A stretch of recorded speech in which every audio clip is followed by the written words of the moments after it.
Chapter 15. The Lord said to Moses and Aaron, Speak to the Israelites and say to them, When any man has a bodily discharge, the discharge is unclean. Whether it continues flowing from his body or is blocked, it will make him unclean. This is how his discharge will bring about uncleanness. Any bed the man with a discharge lies on will be unclean, and anything he sits on will be unclean. Anyone who touches his bed must wash his clothes and bathe with water, and he will be unclean till evening. Whoever sits on anything that the man with the discharge sat on must wash his clothes and bathe with water, and he will be unclean till evening. Whoever touches the man who has a discharge must wash his clothes and bathe with water, and he will be unclean till evening. If the man with the discharge spits on someone who is clean, that person must wash his clothes and bathe with water, and he will be unclean till evening.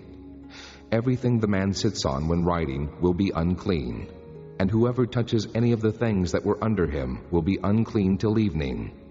Whoever picks up those things must wash his clothes and bathe with water, and he will be unclean till evening. Anyone the man with a discharge touches without rinsing his hands with water must wash his clothes and bathe with water, and he will be unclean till evening. A clay pot that the man touches must be broken, and any wooden article is to be rinsed with water. When a man is cleansed from his discharge, he is to count off 7 days for his ceremonial cleansing. He must wash his clothes and bathe himself with fresh water, and he will be clean. On the 8th day, he must take 2 doves or 2 young pigeons and come before the Lord to the entrance to the tent of meeting and give them to the priest. The priest is to sacrifice them, the one for a sin offering and the other for a burnt offering. In this way, he will make atonement before the Lord for the man because of his discharge. When a man has an emission of semen, he must bathe his whole body with water, and he will be unclean till evening. Any clothing or leather that has semen on it must be washed with water, and it will be unclean till evening. When a man lies with a woman, and there is an emission of semen, both must bathe with water, and they will be unclean till evening.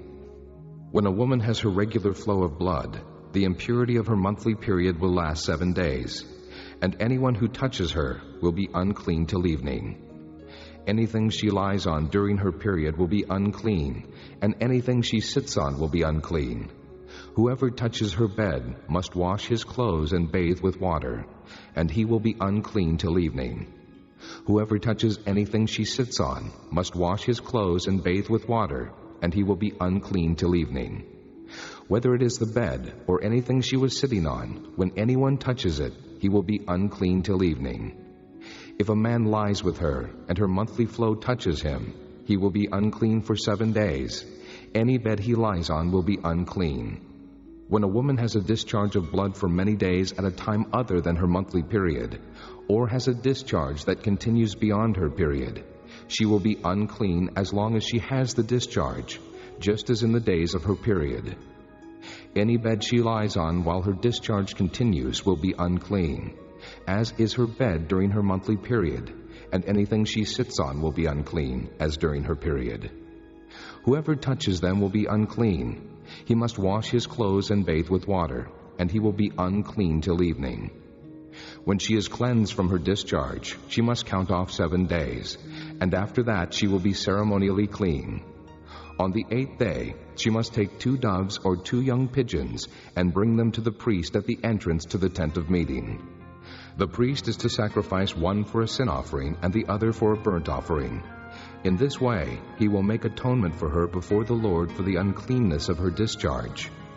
You must keep the Israelites separate from things that make them unclean, so they will not die in their uncleanness for defiling my dwelling place which is among them. These are the regulations for a man with a discharge, for anyone made unclean by an emission of semen, for a woman in her monthly period, for a man or a woman with a discharge, and for a man who lies with a woman who is ceremonially unclean.